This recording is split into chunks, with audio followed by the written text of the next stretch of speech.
Bonjour à tous, très heureux de vous retrouver. School TV Le Mag, 30 minutes, la scolarité de vos enfants. Bien évidemment, une thématique forte et des initiatives, qu'elles soient sur le plan local ou national.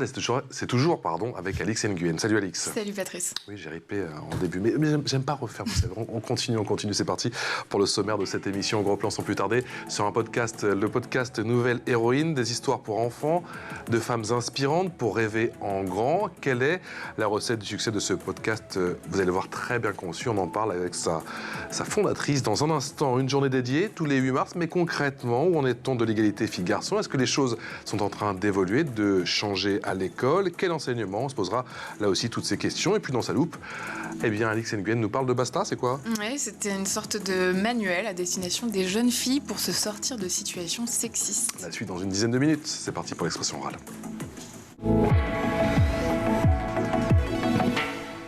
Et l'expression orale, c'est avec Céline Steyer. Bonjour Céline. Bonjour. Merci d'avoir accepté notre invitation. Fondatrice du podcast Nouvelle Héroïne et, je l'apprends, podcast numéro 1. Numéro 1 dans sa catégorie Histoire pour enfants. Ça fait plaisir, on commence bien la semaine comme ça. Catégorie enfants et famille. Ce podcast, il est né comment? Alors ce podcast, il a une chouette histoire et surtout une histoire familiale parce qu'il est né pendant le confinement. On a tous phosphoré pendant le confinement, tu sais, c'est vrai. Exactement. Ma fille avait 1 an à cette époque-là. C'était un soir. On était assez limité en termes de livres parce que les librairies étaient fermées. Et puis moi, en tant que maman des années 80, un petit peu terrifiée à l'idée de lui lire les histoires de Disney qui avaient baigné mon enfance. Pas une grande envie de lui lire des histoires de trop petit ours brun. Ouais. Donc j'ai pris le livre des culottés de Pénélope Bagieux dans ma bibliothèque, qui n'est pas un livre à proprement parler pour les enfants. Ouais. Mais en tout cas... Mais elle a accroché? Alors en fait, elle a souri, mais je pense qu'elle a souri parce que sa maman était en train de lui lire une histoire. Elle a vu des images. Et à ce moment-là, je me suis dit, mais tiens, pourquoi est-ce que moi, je ne raconterais pas des histoires aux enfants? Parce que ces femmes, elles ont des histoires incroyables. On parle notamment de Joséphine Baker. Mais c'est d'un autre siècle. C'est pas des femmes contemporaines. Donc j'avais envie surtout de raconter des histoires de femmes d'aujourd'hui. Mais l'histoire reste actuelle, j'ai quand même le sentiment à chaque podcast, même si c'est des histoires qui sont passées parfois il y a très longtemps. Exactement, parce qu'en fait, elle montre, c'est vraiment les histoires de femmes qui font ce qu'elles veulent, qui vont au-delà des injonctions sociétales, qui vont au bout de leurs convictions, au bout de leurs rêves. Donc en fait, c'est presque une histoire intemporelle, en fait. Et le coup de foudre avec le format du podcast, il a eu lieu quand? Pourquoi il y a tellement de formats aujourd'hui, et c'est vrai que le podcast est à la mode et fonctionne très bien. Pourquoi ce choix de ce format du temps long? Pourquoi ce format? Alors moi, je suis une amoureuse du divertissement, de l'entertainment. Mais du coup, l'audiovisuel. De l'audiovisuel, mais aussi parce que, en fait, on peut transmettre des messages par la voix qui sont incroyables. C'est une écoute qui est très attentive. C'est-à-dire que le temps moyen aujourd'hui sur un podcast est de 20-25 minutes. Donc en fait, on peut passer des messages. Et en fait, je voulais vraiment être en opposition à des médias plus éphémères comme TikTok ou Instagram. Donc pour moi, je voulais vraiment prendre ce média c'était le meilleur média pour raconter une histoire et pour en fait transporter des histoires, qu'on soit dans les transports, qu'on soit dans la voiture pour partir en vacances, qu'on soit sur le chemin d'une activité, qu'on soit même à l'école, parce que le podcast est écouté en classe aujourd'hui. Donc voilà, c'était le format le plus adéquat en fait. On va écouter un extrait de votre podcast Nouvelle Héroïne avec cet épisode avec Clarisse Egbenienou, multiple championne du monde de judo. Une semaine se passe. Au 7e jour, au dimanche de la Providence, les médecins arrivent dans la pièce. Faut dire qu'ils se sentent tout penauds face à ce tout petit bébé lové dans sa couveuse. Allez, on débranche.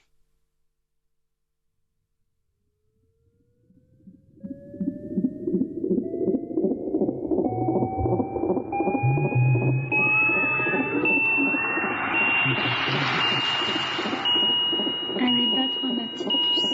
Allez, on est là. Et tous d'entendre un gémissement et les bâillements à la corneille de la si petite bouche de Clarisse alors qu'il s'apprête à débrancher. Un médecin se retourne vers Pauline et lui confie : « Votre fille sera une battante. » Son réveil n'est pas encore synonyme de retour à la maison. Il lui faut prendre du poids, des forces et encore beaucoup d'amour de Pauline et Victor, qui se relaient à son berceau. Voilà, Clarisse Agbenienou qui était une battante effectivement de la naissance. Vous les choisissez comment, vos héroïnes? Alors en fait... Elles viennent à vous les choisissez? Alors, il y en a qui viennent, mais dans un premier temps, c'était moi. Déjà, il faut qu'elles me passionnent, qu'elles aient une vie assez Trépidante, ouais. Passionnante. Et en fait, j'avais envie d'avoir des portraits différents. Donc, avec des portraits, effectivement, Clarisse, qui a une notoriété, qui est extrêmement prématurée et qui, aujourd'hui, est une véritable warrior, mais aussi de rendre visibles des combats de femmes qui le sont moins aujourd'hui dans la société. Donc, j'ai des femmes qui ont un handicap. J'ai fait récemment Clara Fabioni, qui est une jeune femme sourde. Et qui en a fait son métier, c'est ça l'intitulé? Exactement. J'ai beaucoup de sportives. Solène Piret, j'ai vu, championne du monde de para-escalade notamment aussi. Voilà, donc elle, c'est une jeune femme que j'ai interviewée. Donc je suis partie de son interview et ensuite j'ai raconté son histoire.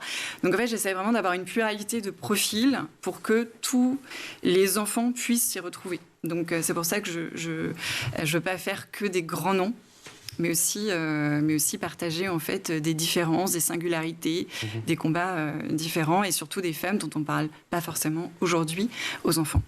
Et qu'est-ce que vous souhaitez transmettre aux jeunes filles qui vous écoutent? Alors déjà, petite, on ne nous apprend pas à oser. On ne nous apprend pas en tant que maman. Combien de fois je suis... dans l'obligation de me taire pour ne pas dire « fais attention ma fille » parce que j'ai 2 petites filles de 2 et 4 ans, « fais attention ». Voilà, donc en fait, pour moi, c'est apprendre à oser, apprendre à aller vers l'autre, apprendre vraiment à aller au bout de ses rêves, parce que moi, génération années 80, on n'est pas allé au bout de tous ces rêves-là, ce que je réalise aujourd'hui. Mais voilà, c'est vraiment apprendre à oser et vas-y, bats-toi, tu es forte, tu es courageuse. Je veux sortir vraiment du cliché de la petite fille qu'on nomme princesse. Et c'est pour ça que je voulais nommer ce podcast héroïne, parce que dans les rayons jeunesse, on parle du « je suis un héros, je suis une princesse ». Pour moi, c'était important, en fait, que la femme, aujourd'hui, a sa place. Et les petites filles, allez-y, prenez votre place dans la cour de récréation, prenez la place au centre de loisirs, prenez la place dans la société aujourd'hui. Céline, on en est déjà à la 3e saison, il y a 42 épisodes, bientôt un 43e, j'imagine. Vous avez quand même interviewé pas mal de profils déjà. Est-ce que ces femmes, elles ont quelque chose en commun, notamment concernant peut-être la confiance qui les anime? Elles ont déjà la résilience. Et effectivement, la confiance qui s'est forgée au fur et à mesure des épreuves qu'elles ont traversées. Donc c'est ça aussi, ce message à la fin de chaque épisode. Il y a un message qui est dit par l'héroïne, et je pense notamment à Peggy Boucher, qui a traversé l'Atlantique à la rame à l'âge de 20 ans, qui a chaviré en plein océan, et qui, en fait, 18 mois plus tard, est repartie traverser cet Atlantique parce que c'était son rêve, c'était sa conviction, elle voulait aller à fond. Et en fait, elle termine, elle dit, il faut oser toujours, il faut céder parfois, il faut renoncer jamais. Et moi, je trouve que c'est hyper fort aujourd'hui d'avoir ce type de discours auprès des petites filles. Et bien sûr, quand je dis aux petites filles, il y a des garçons qui écoutent le podcast. C'est le choix des parents de dire, voilà, moi aussi, je veux que mon fils... Ils sachent qu'il y a des femmes qui ont fait de grandes choses. Bien sûr. Donc c'est important aussi d'amener ces garçons à être les alliés de ces filles dans la cour de récréation et au-delà dans la société. Quelle résonance ils ont ces podcasts sur vos filles? Parce qu'à la base, c'est pour elles, même si on a compris maintenant c'est pour tous les enfants, pour tous les petits, j'allais dire français, mais tous les petits francophones. Elles ont une résonance. Alors, la plus petite, qui a 2 ans et demi, bien sûr, elle ne comprend pas. Quand je prends le micro, elle dit micro. La grande est partie... mais elle a déjà le mot. La grande est vraiment partie prenante. C'est-à-dire qu'elle prend la carte de visite du podcast, elle l'emmène en maternelle et elle le donne à sa maîtresse, elle le distribue. Et donc, à la fin de l'année dernière, je recevais des messages de la maîtresse. C'est super ce que vous faites. Donc, elle est presque devenue la meilleure ambassadrice. C'est elle qu'on entend au début du... C'est elle qu'on entend et qu'on entend... Les signatures vocales au début. Exactement. Et elle participe des fois Elle participe un petit peu sur un enfant, elle a 4 ans et demi, donc c'est plus difficile en fait de l'amener. Mais oui, elle dit maman, fais du podcast, nouvelles héroïnes. C'est ma meilleure ambassadrice. Ça n'a pas marché tout de suite. Non. Ça prend du temps. Ça prend forcément. Et c'était aussi un nouveau métier pour vous. Exactement. Et pour beaucoup de gens, parce que le podcast, c'est pas si vieux que ça. C'est quoi pour ceux qui souhaitent justement se lancer dans l'aventure du podcast les bases, est-ce qu'il y a des règles de base à respecter peut-être quand on fait son premier podcast et qu'on se lance un petit peu à l'aventure, qu'on ne sait pas encore ce qu'on veut faire? Alors, je pense que le meilleur conseil que je donne, c'est vraiment d'incarner son podcast et de travailler en fait le format, le concept, que ce soit vraiment habité par ce format. Et ensuite, il faut être très régulier. Il n'y a pas de secret, c'est pas du tout un média qui est viral, qui prend du temps, c'est un média froid. Vous l'avez dit, vous avez été maman une deuxième fois, donc du coup... Voilà, moi, de toute façon, j'ai lancé le podcast la veille de l'accouchement de ma deuxième fille. Ah bah voilà. Donc après, ça a été un peu perturbé, mais il faut être régulier. Même si c'est pas toutes les semaines, il faut donner rendez-vous comme vous donnez rendez-vous en télé. Il faut reprendre tous les codes de la télévision pour le podcast. Donc la régularité, un concept qui va embarquer, qui est incarné par l'hôte, vraiment travailler le pourquoi on le fait, c'est très important, et d'être là du coup sur le plateau pour l'expliquer. Et ça vous prend combien de temps en moyenne de préparer un épisode ? Alors, comme j'écris les histoires à partir d'interviews, j'ai vraiment une recherche d'abord sur l'héroïne. Il y a énormément de textes. Énormément. Alors, j'ai commencé à les réduire parce que c'est des textes qui sont très longs et puis l'enfant est plus attentif à du 10-15 minutes que du 25 minutes. Ah, d'accord. Mais effectivement, c'est beaucoup de recherche et en tout, ça me demande presque 3 jours entre l'écriture, l'enregistrement, la promotion, parce que plus on est visible, plus on va être écouté. Et dans la journée d'un enfant, c'est quoi le moment idéal pour lui faire écouter? C'est avant de dormir?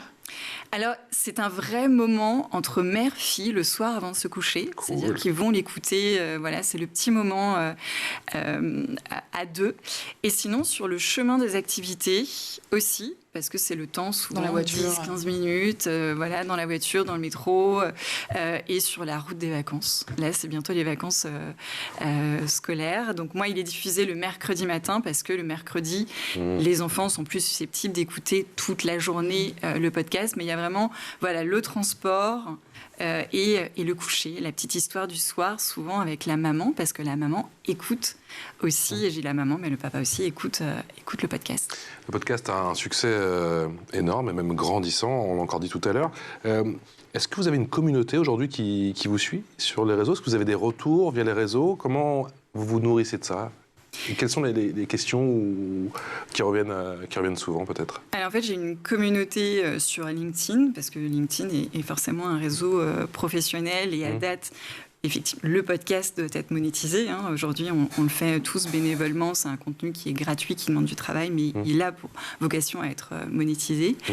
Et donc, j'ai sur LinkedIn et sur Instagram. Donc, sur Instagram, c'est plus une communauté de mamans qui va donc partager l'épisode, qui va faire des retours par message privé.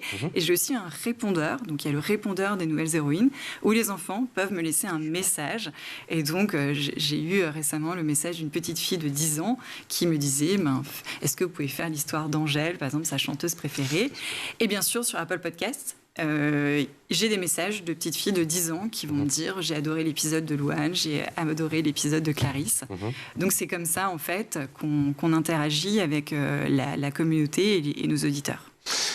Il faut avoir quelles aptitudes, quelles hard skills on doit développer quand on veut faire son podcast?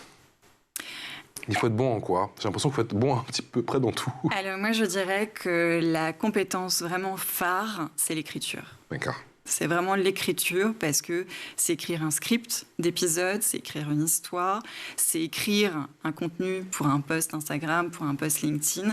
Donc pour moi, l'écriture est capitale. Et je reviens du Paris Podcast Festival, où la plupart des journalistes autrices disaient que l'écriture faisait tout. La narration, même si on n'a pas de son dans un épisode, l'écriture, le texte, comment la voix va l'habiter, va transporter son auditeur, a son importance. Donc pour moi, c'est vraiment l'écriture. Et ensuite, toute la partie son, on va dire montage, plus technique, son montage. On peut la déléguer, c'est très facile de le déléguer. Allez, c'est parti pour la loupe.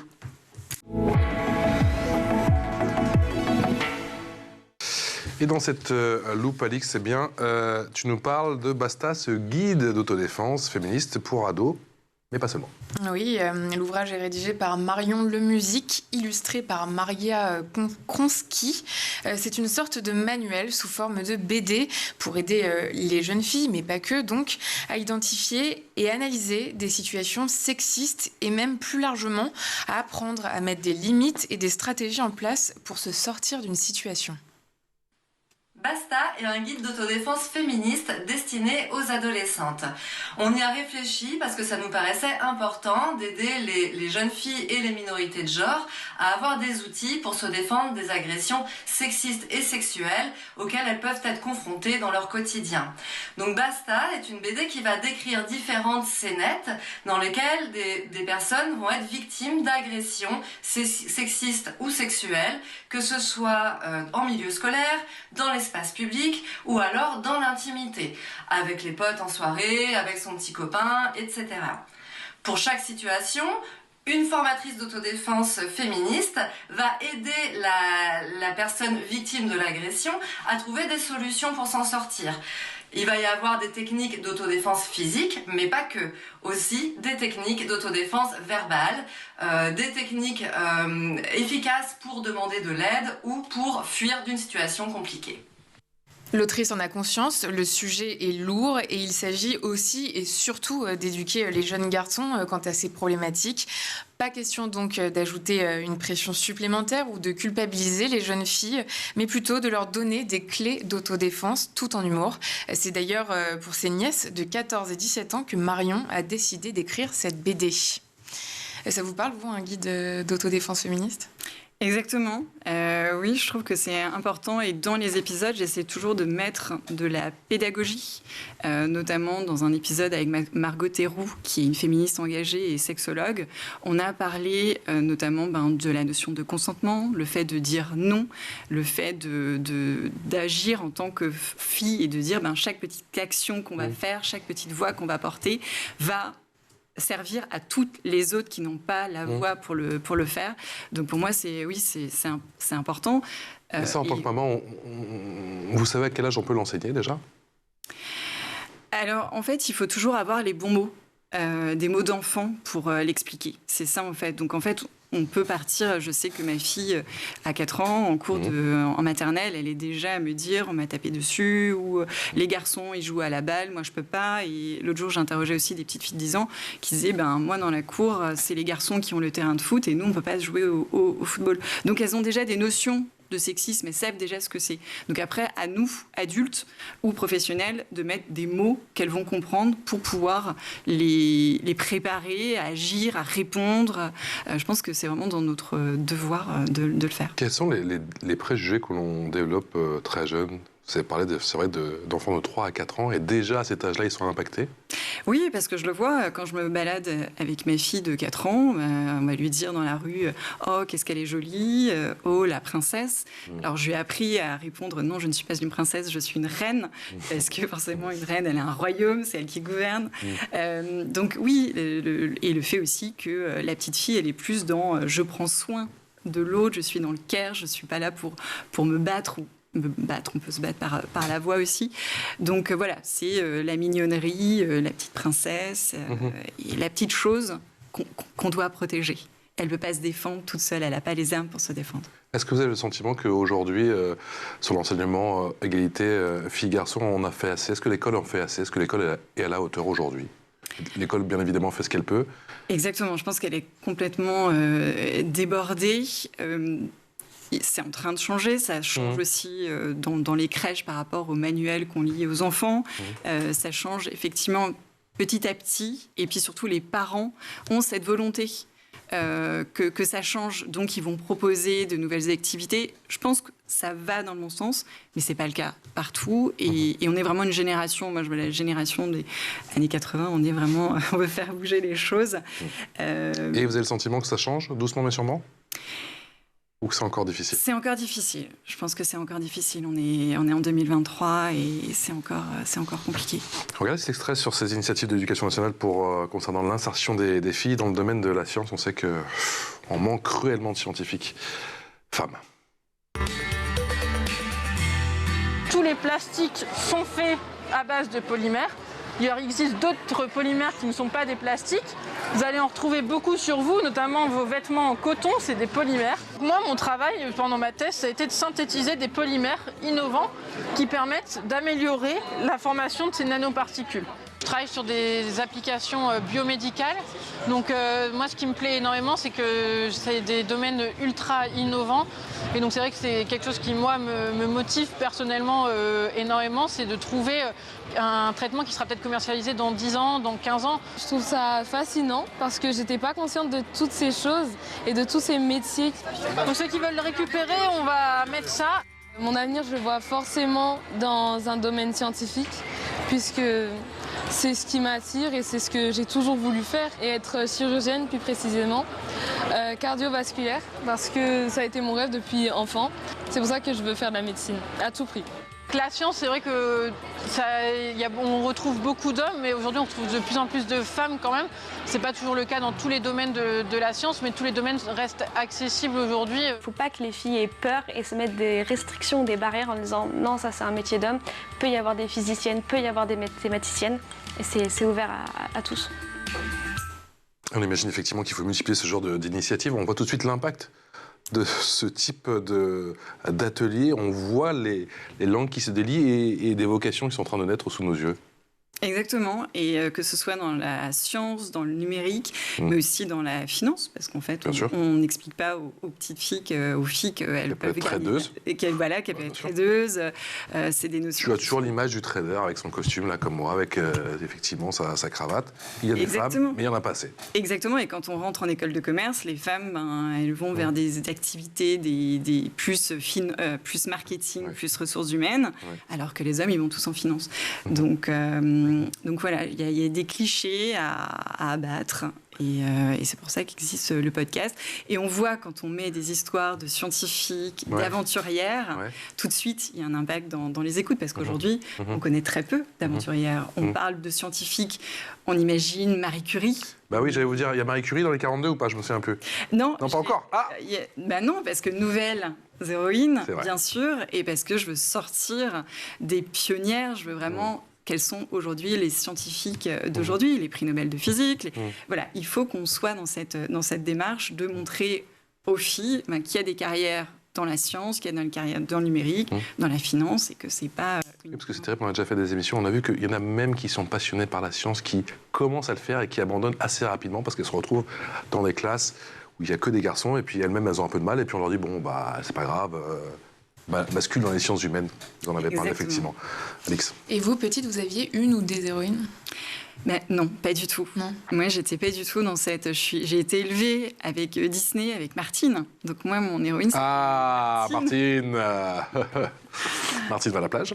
Et vous pensez que ça a manqué, justement? Un modèle, quelqu'un qui vous préférait? Je pense que ça m'a complètement manqué parce que moi, en plus, je suis née avec une agénésie de la main gauche. Donc, je suis née avec un handicap et je n'ai pas retrouvé de modèle féminin qui vivait la même chose. Donc, je n'arrivais pas à me projeter. Exactement. Donc, c'est pour ça aussi qu'aujourd'hui, j'ouvre les portraits de femmes avec toutes leurs différences parce que pour moi, ça participe à donner confiance aux jeunes filles, à croire en elles, principalement, et à être pas timide. Combien de fois on dit elle est timide et tout.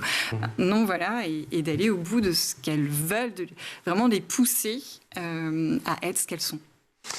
Est-ce que le podcast est un format assez puissant, un outil assez puissant effectivement pour faire passer les messages? Vous avez parlé, il y a un truc qui m'a attiré tout à l'heure dans ce que vous avez dit, c'est vous avez parlé du temps d'écoute. C'est vrai qu'on est dans la société du zap avec les réseaux sociaux, y compris même avec les chaînes info, où le temps d'écoute n'est pas énorme, ça va être quoi, 8-9 minutes. Là, un podcast, vous me dites que c'est? En moyenne, c'est 23 minutes. C'est énorme. C'est énorme. Donc, en fait, si vous avez une régularité d'un épisode par semaine, imaginez-vous tous les messages que vous pouvez diffuser. Et c'est vraiment une écoute active. Même la publicité sur un podcast génère 4 fois plus, je crois, de mémorisation qu'une publicité classique, même en radio ou sur les réseaux sociaux. Et donc, c'est vraiment le média de l'intime, de la douceur, du temps long, effectivement. Donc, c'est un merveilleux message. Et par la voix, c'est un coach voix qui me disait que la voix permet de mettre en mouvement. Donc, en fait, vous écoutez un podcast et à la fin, vous dites « Ah !» tiens, ça m'a inspiré, j'ai envie de faire quelque chose, je suis dans l'action. Alors que sur les réseaux sociaux, que ce soit sur TikTok, vous êtes plutôt dans un scrolling, dans je vais avaler... Avec une tendinite au pouce, là, c'est pas possible. Voilà. Quoi. Ouais. De vous prendre un shot d'adrénaline plutôt que d'être dans l'action, dans le mouvement. Donc d'où le format podcast aujourd'hui, qui pour moi est le média sur lequel il faut investir. Et qu'est-ce qu'on ressent aujourd'hui quand on est dans vos chaussures et qu'on a fait 42 épisodes, qu'on a le sentiment d'avoir touché au but? Au final, on ressent quoi de voir tous ces enfants, ces messages sur le répondeur, ces parents aussi, j'imagine, qui doivent être bien contents?